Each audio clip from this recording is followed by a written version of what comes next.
Nellore rural నియోజకవర్గంలో నా ప్రతి అడుగులో నా వెంట నడుస్తున్నటువంటి నా కుటుంబ సభ్యులందరికీ ధన్యవాదాలు తెలియజేస్తూ దయచేసి ఓ 15 నిమిషాలు ప్రశాంతంగా ఉండాలని మీడియా మిత్రులకి పూర్తి స్థాయిలో అవకాశం ఇవ్వాలని నా కుటుంబ సభ్యుల్ని కోరుతూ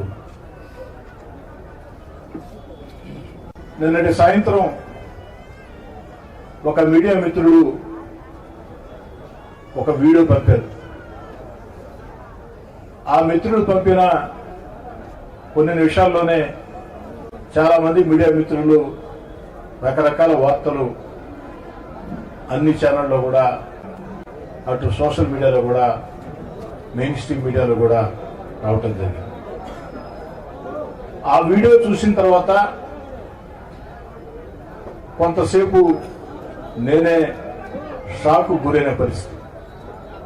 ఎందుకంటే ప్రశాంత వాతావరణంలో ఉందా రాజకీయాలకి మారుపేరైన నెల్లూరు జిల్లాలో కొంతమంది రౌడీ షీటర్లు, నేర చరిత్ర కలిగిన వ్యక్తులు కూర్చుని ఏదైతే ఈ సంవత్సరం జూలై 1వ తారీఖున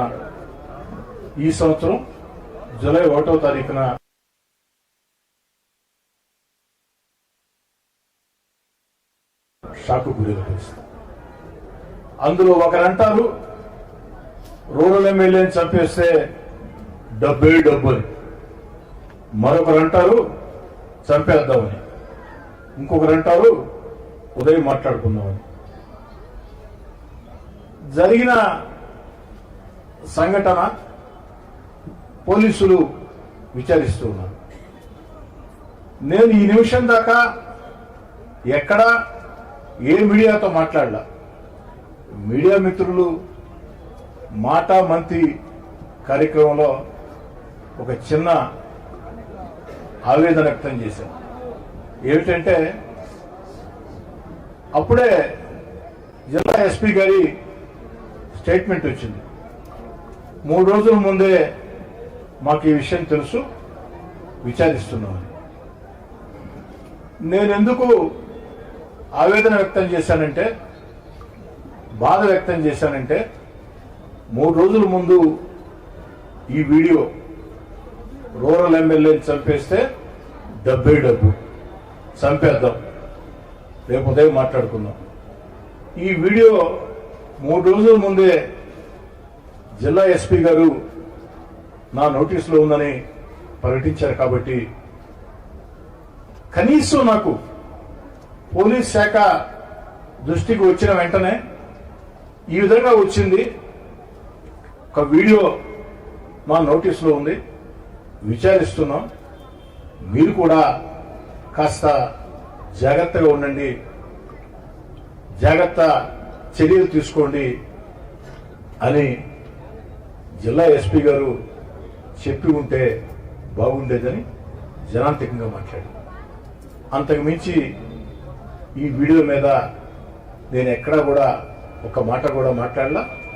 ఇదే నేను మాట్లాడే మాట. ఈ సందర్భంగా ఒక తెలుగుదేశం పార్టీ శాసనసభ్యుడిగా అనే దానికంటే ఒక పౌరుడిగా నేను అడుగుతున్న పోలీస్ శాఖని, రౌడీ షీటర్లు, నేర చరిత్ర కలిగిన వ్యక్తులు మాట్లాడిన వీడియోలో రూరల్ ఎమ్మెల్యేని చంపేస్తే డబ్బే డబ్బు అన్నారు కదా, ఆ డబ్బు వారికి ఎవరిస్తామని చెప్పారు.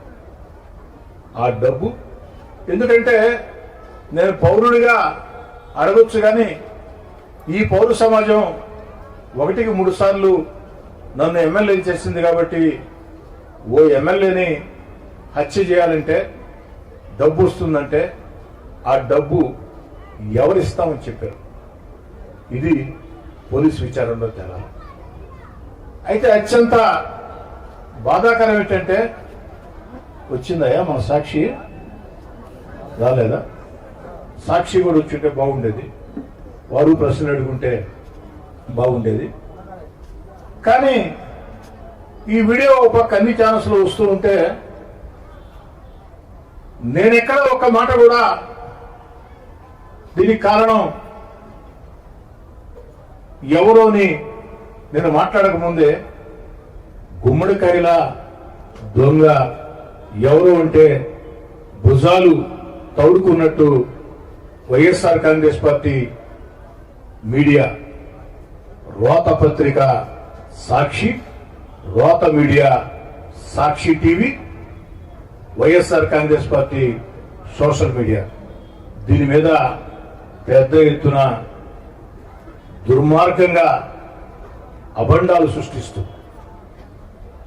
కనీసం బాధితుడు అయినటువంటి నేను పలాని వాళ్ళు కారణం చెప్పకముందే వైఎస్ఆర్ కాంగ్రెస్ పార్టీ మీడియా గుమ్మడికాయ దొంగ ఎవరంటే భుజాలు దౌడుకున్నట్టు మీరెందుకయ్యా భుజాలు దౌడుకుంటున్నారు?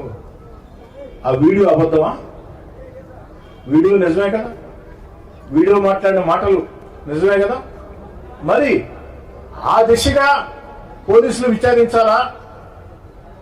ఏ పార్టీ శాసనసభ్యుడైనా సగటు పౌరుడైనా న్యాయం చేయాలా?